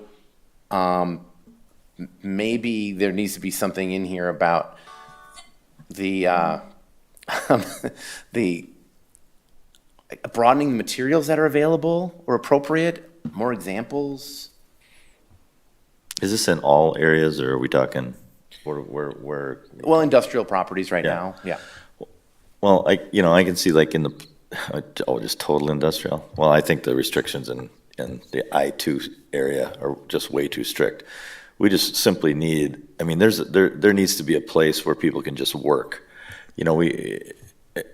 I I just don't see, from any opinion, somebody coming into town and go, oh gee, you know, there's an industrial building. Boy, it's really sad that the Plan Commission allowed that to happen. It's a place for people to work. Now, I mean, if you're just referring to a pole shed, that's not what I mean. Okay. But That's what I'm looking for, is to hear. But yeah, crazy percentages. We've went through this for years and years and years, and I've on one hand, we have to have all these high quality building materials, and then we have to have berms and screening. It's like have one or the other. Don't have them make screening and plantings, and there just needs to be a place, especially in I-2, where you can just have industry. I mean, just look at a place like Madison. There's casting places that they can't store. They can't store all the molds inside, and they're very big employers. They pay a lot of taxes. What's the difference? It's an industrial area. If people are driving through there, they're going to expect to see semi-trucks and cars parked in big parking lots, hopefully, if we expect the businesses to be successful. It's been an issue over and over and over. And if this is one place to address it, we should begin here. Otherwise, we're going to have to go through that monster of a zoning code and fix it line by line like I was promised. And it's been a thorn for, since about 2010. And I don't know why we're turning a deaf ear to it, because all you got to do is go pull some people in the industrial park and they'll all give you the same answer, not varied answers. So absolutely, let's talk about it. Well, Mr. Holman, I think there's a need for flexibility in industrial parks for businesses to literally do their business, right, and have the storage that they require. But our industrial park as it stands, for example, I see it as being much different from Madison because it's adjacent on at least two sides, fronting East Lake Street. Is that East Lake Street? Yeah. And then it backs onto other residential areas. So, from the perspective that when you're looking at it as a resident who may want to live there or as a developer building next to it, there do have to be some standards as to how it looks, or you're going to devalue the property around it. If you meet those standards for how it looks on the outside, and then you can plan for what you're talking about on the inside, I'm okay with that. And that's the type of flexibility I would look for if we expand north of the highway. What do we want our city to look like when you come off the highway, and how are you greeted? And we have to consider that in our planning. I agree with that, but what we do is we put multifamily as a buffer from high-value residential lots. So these people know going in, so that's where the problem comes in.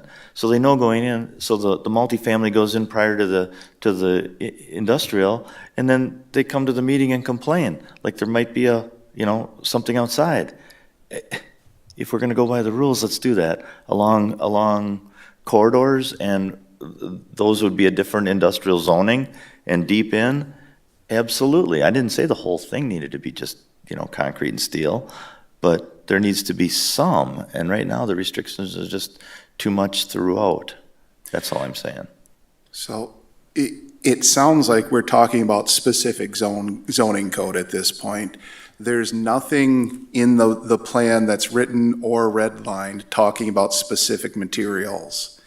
What it says is new development should adhere to high-quality building design, generous landscaping, modest lighting, screened storage areas, and limited and attractive signage. And it says that twice. It says that in plain industrial and in general industrial, which seems to fit. That's the general description that we've gotten in other things. If we're talking about the specifics of what kind of screening we need, or the specifics of what the lighting plan are, that's more in depth than what the general plan is. I believe this whole discussion started with Dustin asking the question, what do you think about, and then you trailed off and didn't actually ask a question. It was just like putting the general topic out there. So I don't know why we would need to go in depth in the plan itself right now. If there are specific zoning issues to fix, by all means, we can bring them up, but I think that's a zoning review more than the general plan. That's true. There's a chapter coming up under economic development where we generally talk about some of these specific issues for development types. I'm trying to hear some of those things from you so we can get that chapter in order to bring back to you. So were you talking about different types of building materials, or what in specific? Well, I go back to these two on general and planned industrial, saying, are these setting the tone? Mr. Homan is saying there are certain areas where certain types of industry should be encouraged or enabled. And I don't know if this language is saying that here. And so I'm looking for that conversation about, instead of both of these land use categories almost sounding identical, should one sound more like this is where more outdoor activity, operations are, permissible. And these types of, this land use category should be buffered from residential by either other, non-residential categories, thinking there could be commercial, there could be a lighter industrial category. So to me, these they read very similarly. And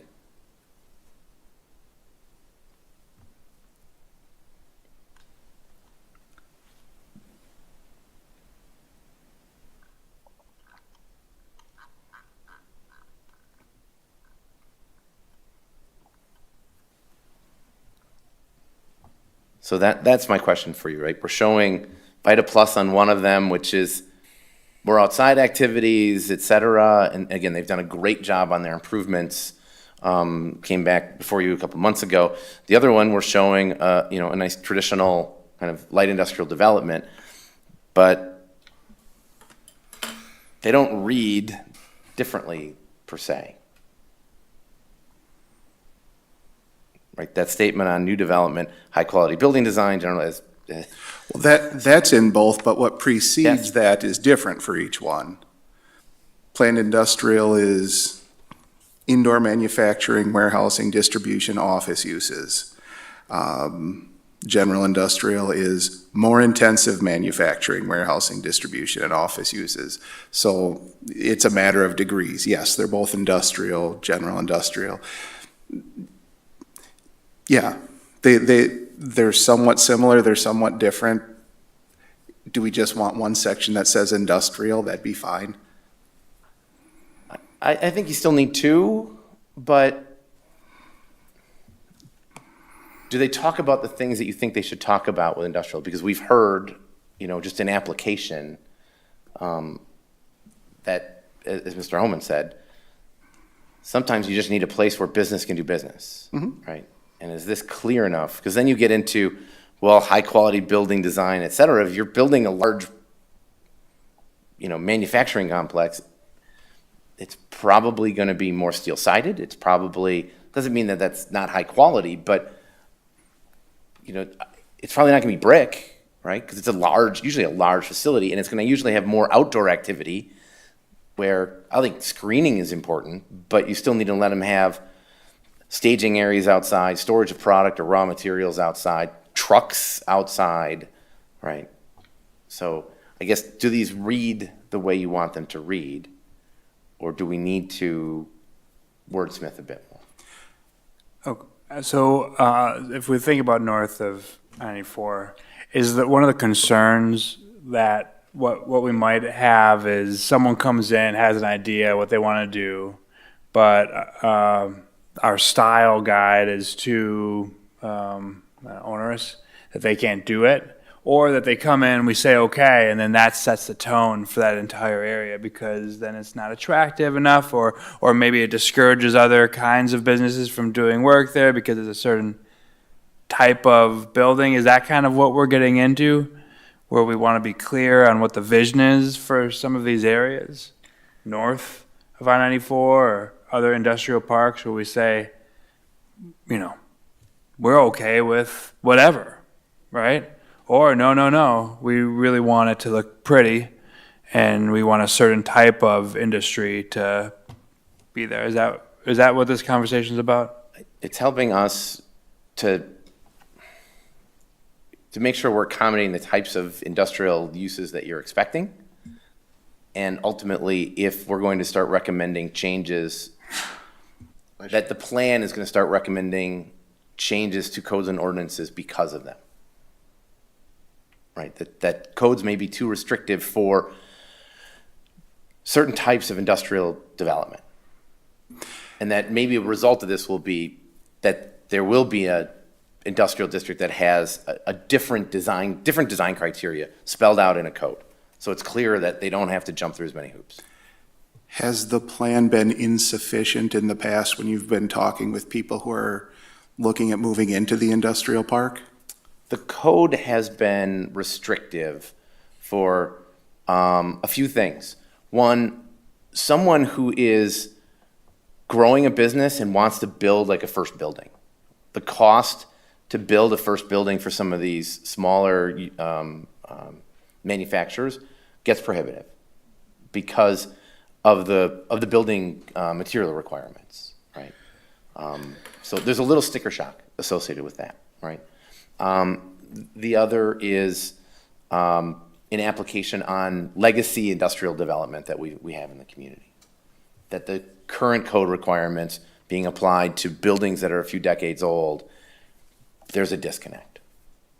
And we've been hearing this on the planning side, and we want to make sure that we are talking about it and hopefully addressing it in some fashion through this. Generally, the plan is to make a plan, so it's going to have implementation recommendations coming out of that, and one of that may be we need to have different guidelines for different development types, industrial development types. Yeah, and I think you really hit it right on the head there. I'm reading through these, the description really lays it out pretty well, what each one is, what it's for, and how you're supposed to build them based on the purpose.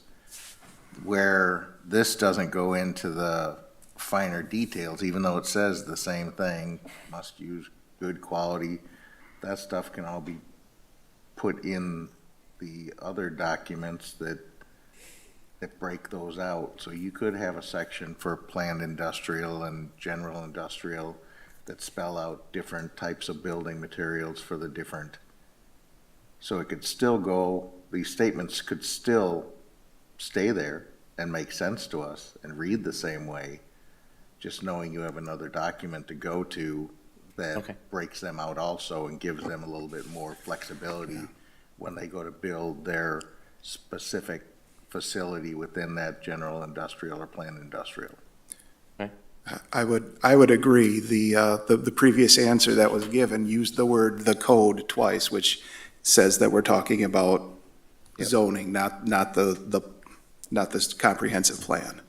And that would put us back into going into Yeah, and I think common ground could be reached real simple, just add another zoning district. I mean, just dream something up if that's the case.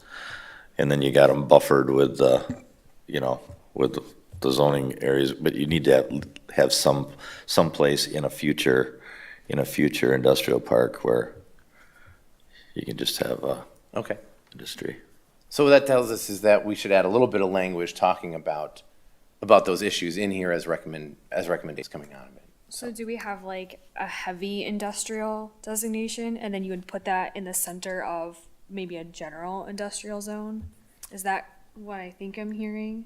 That could result that you want to develop a heavy industrial. I'm not, maybe it's just kind of distinguishing between, you don't really have heavy industry. You don't have foundries and things like that here. And I haven't heard that that's what you're trying to attract. But we have heard that putting everybody in a light industrial or planned industrial category doesn't fit them well.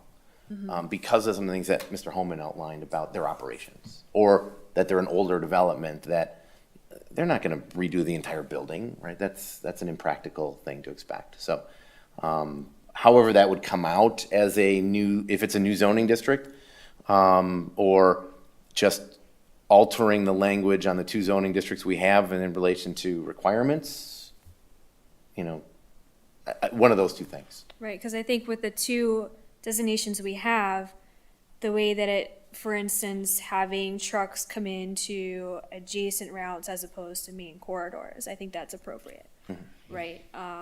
But if we're talking about having a full-on, like, metal industrial building like Mr. Holman is talking about with outside storage, you know, how do you further buffer that in addition to the language we already have? That's why I said, is there a need for another category of industrial? I don't know. I was just trying to come up with some kind of middle ground. And I think for that's that something to be address it. evaluated here, that you would look at kind of after the fact. Then, what's the best way to tackle the issue that you're hearing from the business community on that? As I look at the two zoning districts, maybe they've been painted too closely with the same brush, the regulations.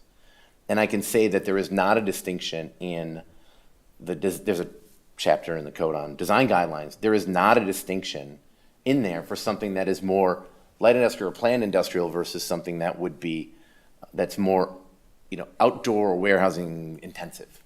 So, thank you for all that feedback. Is there more on that before I jump ahead? We heard tonight, remember the public, about park and open space things in the green space issues in the water recharge areas. Just wondering, like, when we have the comments, when they provide those to us, is there an expectation that we're incorporating them, or should we be highlighting in the draft of the chapter so you can evaluate them? I think you need to highlight them, and then we'll evaluate them. Yeah, I would agree. Yeah, we don't take, we need to evaluate the comments made Okay. and then give you the direction.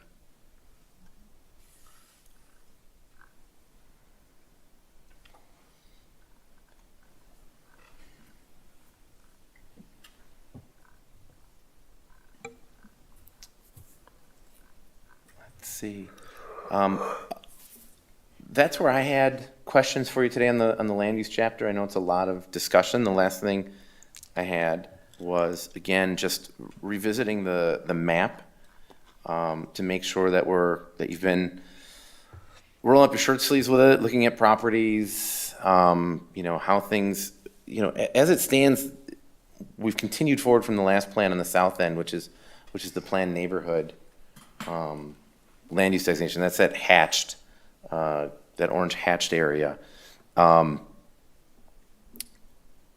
It's important to keep in mind, well, that looks like a large area. When you start taking out areas that might have environmental, you know, there's wetlands and uplands and those types of things, that obviously changes all of that. But I wanted to make sure that we're still comfortable. Generally, what we've been showing is growth within your utility service areas. We have not looked out to your full extraterritorial area.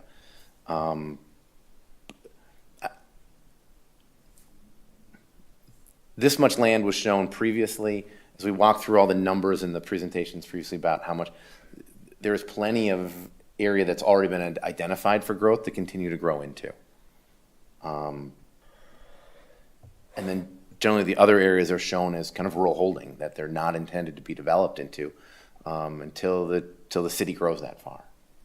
And I just want to make sure that we're all on the same page there, that nothing's changed.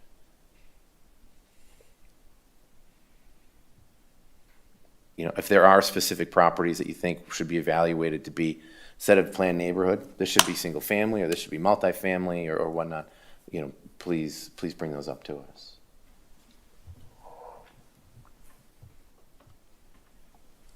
Did anybody else have anything on land use? Again, doesn't mean we can't come back and revisit things before we move forward to utilities and community facilities. Do you want to go to the presentation on that first? Okay. Oh, I will share it.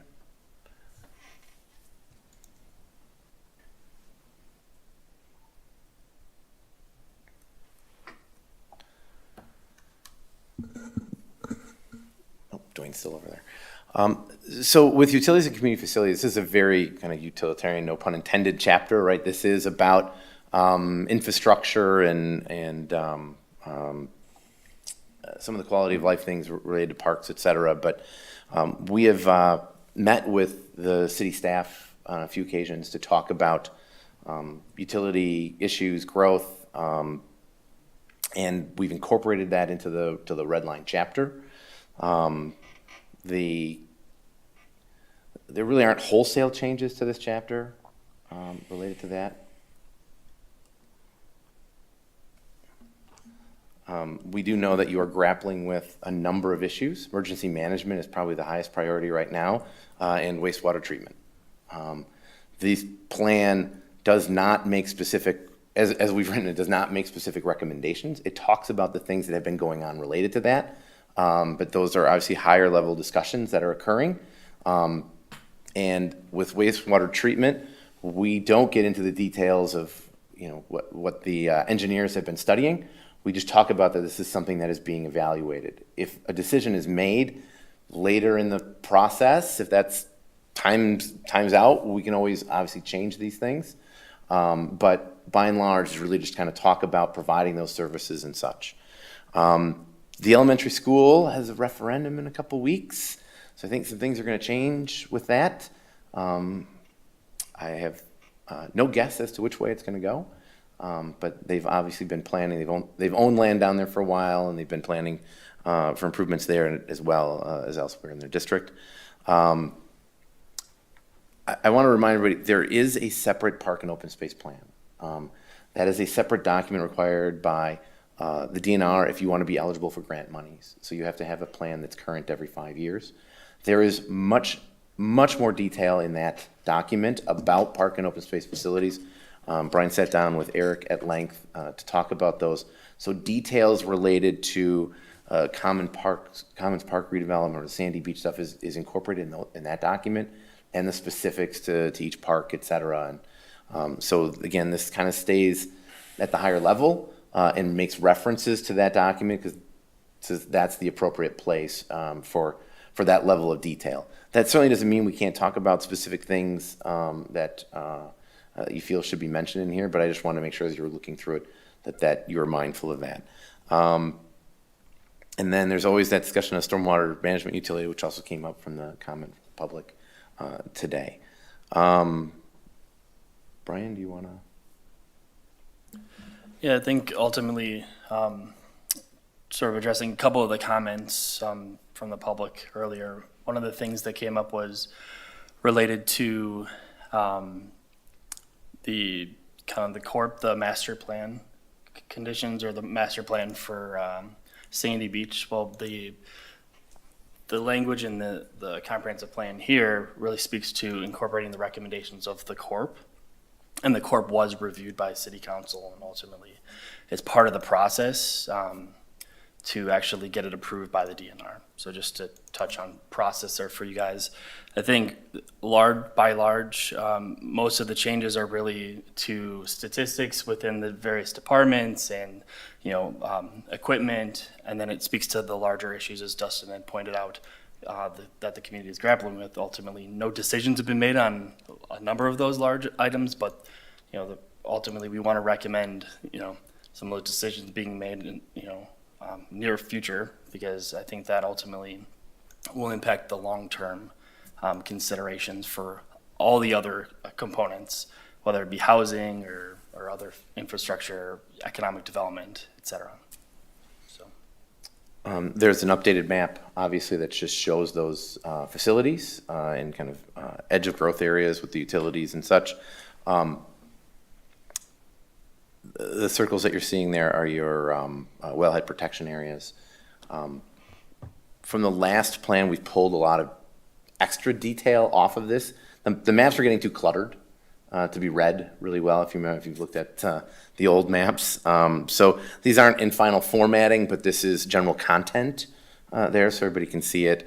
If there's, one of the challenges, they're great at wall size. They're challenging if you're trying to make them plans, like make them 11 by 17. So we think things will probably be downloadable as wall size, and it's just so people can get to the level of detail that they may want to see in an area.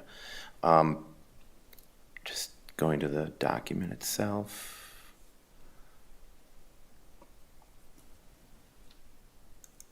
And we have no expectation that we're going to be getting through everything today. We just want to introduce it. As you can see, it's why it's important to have another meeting on this where we can focus on these issues. Chapters do start going a little bit faster. Land use is obviously a big issue, and we're always going to kind of revisit it. As I said, utilities, the first part really is just talking about the kind of existing conditions. So updating that, medical services and such, we just kind of touch on them. But this background section, the first part of the chapter is just background section, so we're just updating that. Really not much there to talk about. The power distribution, we've been working with Paul and his people on that.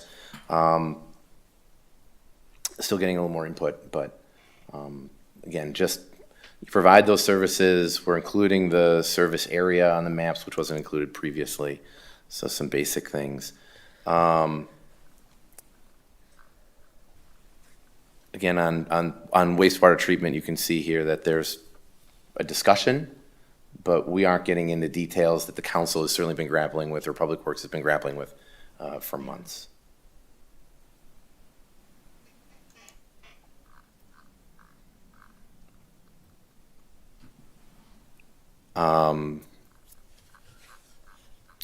Yard waste and compost, that was brought up again. This is certainly something that the city has been grappling with for a couple of years on how to handle this. There has been, I think, kind of the last discussion on this was trying to incorporate with whatever happens with wastewater treatment on those grounds. And so we are not making a specific, I guess we're not looking to make any specific recommendations in here, just that some decisions do need to be made and that they, again, will kind of, I'll say, trickle down into the implementation section. That is something that will need to be addressed. Your residents love the service. They want to continue having those services, and that there's a need to provide the appropriate amount of land area for whatever level of service decided. Composting is not, I know it's been discussed hand in hand with the yard waste, but it has never been, I guess, formally decided that composting is a direction that you're going to go in. It's just, but it has been one that's been kind of tacked together.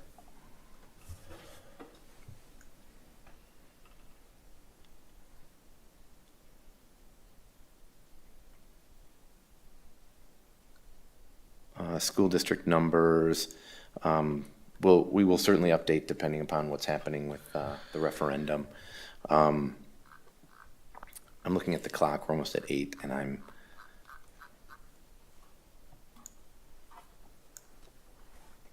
So I think the most important thing for you to scrutinize here is the goals, objectives, and policy section at the end. I think that would be a great thing for us to kind of focus on when we do get together again, to make sure it is addressing concerns that you have. It seems a little thin on intergovernmental cooperation issues. Historically, it has been, and I think there's more that we could talk about with that, or things that maybe the city wants to encourage more cooperation with adjacent or overlapping jurisdictions and or the school district when it comes to facilities. There was a lot of discussion on Rock Lake Activity Center, and we met with those focus groups. I think that's going to be an important one on how do we address that in this document. And I think that's something we're going to spend a little bit of time discussing. And I would encourage you, the focus group summaries has a lot of discussion on the meeting we had with that group and some of the concerns they have and how we should maybe incorporate some of those issues in here from a community facility perspective, because it certainly does serve an important need. It's certainly something that you are, I'll say, kind of wedded to the school district on, and not that there's going to be definitive policy direction coming out of this, but I think if we don't discuss the issues and goals and desires of it in here, I think that would be a disservice to it. So, Brian, anything to add on this? I think just maybe expectations for next meeting. As Dustin said, we'll kind of look through utilities and community facilities, we probably bring something from transportation to try to outline and start kicking off that one as well. They do go hand in hand to some degree, so I think that'll be a good bulk of the conversation be on those two. We will make sure that you have the updated transportation draft well in advance so we can talk about that in a couple of weeks. Is there more for us? So we are still talking about the utilities chapter next time? Yes, the goals, objectives, and policies, yes. Okay.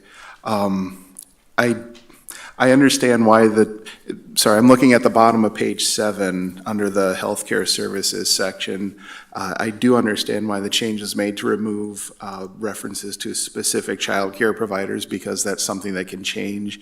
But that sentence doesn't really seem adequate. It seems like it should either be gone or be more than what's there, just saying childcare is available at numerous private and in-home providers. I don't know if there's a way of summarizing the state of childcare without getting too in the weeds on it, and it's going to change and be out of date in a year. If you would like a little more on it, we certainly can. We, again, we were going off of what was provided from last time, and there wasn't much. Yep. But we can certainly talk about the importance of childcare and the impact it's having on whether it's, family dynamics, housing, working families. And we're all ears. Childcare is a large concern of many people in the community, I know, so that I don't know what the answer is, but if there's something more that could be said about it, that might be appreciated. I'm sure we can provide some language and then you can react accordingly, if that's okay. Thanks. So the end result after all of this, is it pretty much all of these chapters that and the map? I'm just curious because there's not a lot of, feedback. So I'm wondering like if there's anything that we could create that's like a 1 page of what we've accomplished, like is that what we do? Like a SWOT analysis, here's the strengths, weaknesses, opportunities, threats that we hand over to the city council. I'm just curious what the end result is. At the end, there's certainly an executive summary that's put together. There's an implementation chapter that's kind of the highlight of next steps that you feel need to be undertaken or the community feels needs to be undertaken. We're gonna have a lot of discussion at housing because that's obviously a big issue that's out there, and what kind of recommendations should be made related to housing and how to maybe start addressing some of those housing issues. But at the end, there will be an implementation chapter that says, here we've identified those issues in each of the chapters, and here is what the city's thinking we should be doing as a community moving forward to address some of them. Perfect.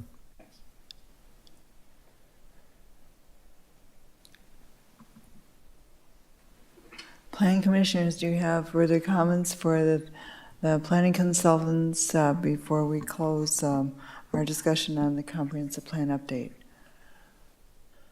Before we meet again. Right. You say that again, Pam. Do you have any further comments for the consulting planners? For the consultants. On this comprehensive plan update before we close the item?